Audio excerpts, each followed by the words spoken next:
Hello everyone, आज हूँ तमारी साथे शेर करवा जई रही छूँ बहुत ज हेल्थी टेस्टी रागीनी इडली। जनरली આપણે રાગીના લોટને એવોઇડ કરતા હોઈએ છીએ કારણ કે એનો ટેસ્ટ બ્લેન્ડ હોય છે, પણ આજે જે રીતે રાગીની ઇડલી બનાવશું એનાથી આ ઇડલી હેલ્ધી પણ થશે અને બહુ સોફ્ટ અને ફ્લફી બનશે, જેનાથી એ ખાવામાં બહુ જ વધારે ટેસ્ટી લાગશે। જો તમે પણ તમારા ડાયટમાં રાગીનો સમાવેશ કરવા માંગતા હો તો આ રીતે તમે ઇડલી બનાવી શકો છો।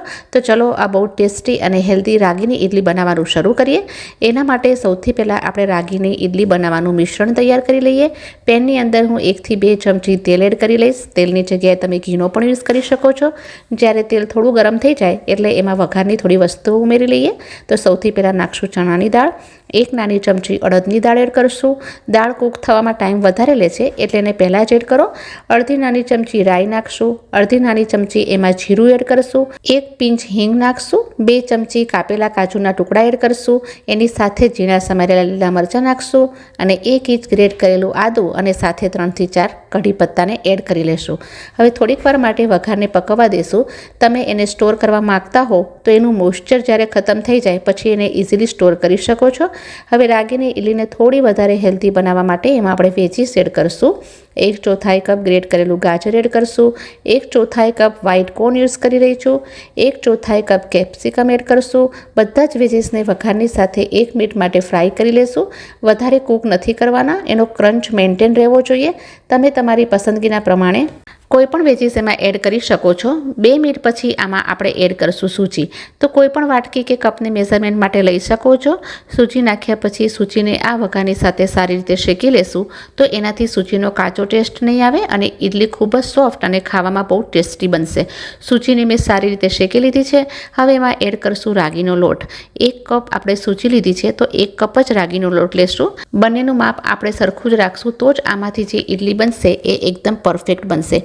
જો આપણે રાગીનો લોટ વધારે લેશું અને સૂજી ઓછી લેશું તો ટેક્સચર પણ સારું નહીં આવે અને સોફ્ટ પણ નહીં બને, જ્યારે ખાશું ત્યારે મોંમાં ચીપકશે। તો સેમ કપથી માપીને મેં રાગીનો લોટ લીધો છે અને હવે રાગીના લોટને પણ સૂજીની સાથે 2 થી 3 મિનિટ માટે લો ફ્લેમ પર શેકી લેશું।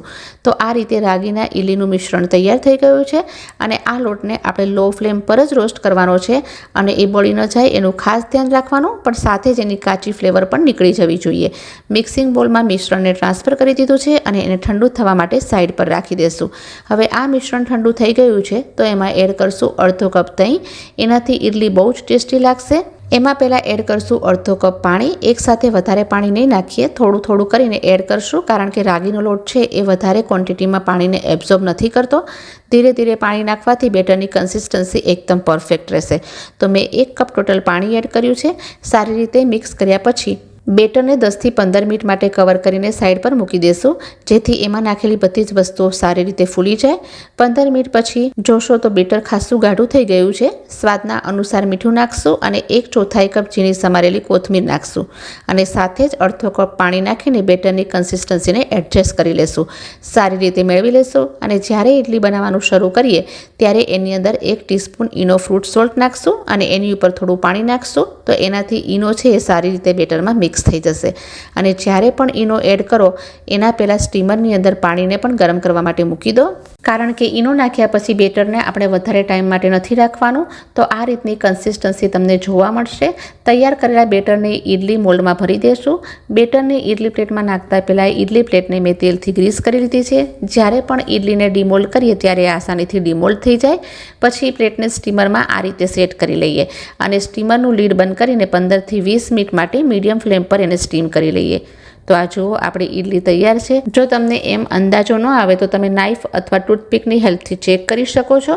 બટર નાઇફ ક્લીન આવી રહી છે, મતલબ કે આપણી ઇડલી સારી રીતે કૂક થઈ ચૂકી છે। તો હવે આ પ્લેટને બહાર નીકાળી લેશું અને 2 મિનિટ માટે રાખી દેશું, જેથી ઇડલીને ડીમોલ્ડ કરવી આસાન થઈ જાય અને થોડી વાર પછી આપણે એને ડીમોલ્ડ કરી લેશું। તો આ રીતે કોઈ પણ ચમચા કે નાઇફની હેલ્પથી એની એજીસને નીકાળી લેશું। બહુ જ ઇઝીલી આ ઇડલી ડીમોલ્ડ થઈ જાય છે।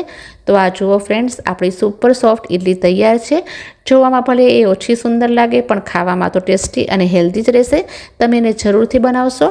તમે આ ઇડલીને લીલી ચટણી, નારિયેળની ચટણી કે પછી સાંભારની સાથે સર્વ કરી શકો છો। પીનટ ઓઇલ સાથે તો એકદમ એનું કોમ્બિનેશન જોરદાર લાગે છે। એકવાર જરૂરથી ટ્રાય કરજો। એવી જ રીતે હું આ ઇડલીને તોડીને પણ દેખાડું છું કેટલી સોફ્ટ અને સ્પોન્જી બની છે, બાળકો પણ એને એન્જોય કરશે।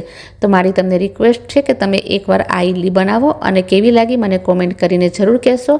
અને જો તમને આજની આ હેલ્ધી અને ટેસ્ટી રેસીપી પસંદ આવી હોય તો પ્લીઝ વિડીયોને લાઇક કરજો, શેર કરજો અને જો ચેનલ પર નવા હોય તો ચેનલને સબસ્ક્રાઈબ કરવાનું પણ બિલકુલ ના ભૂલતા। જલ્દી મળીશ ફરી નવા એક વિડીયો સાથે। Till then take care and bye bye.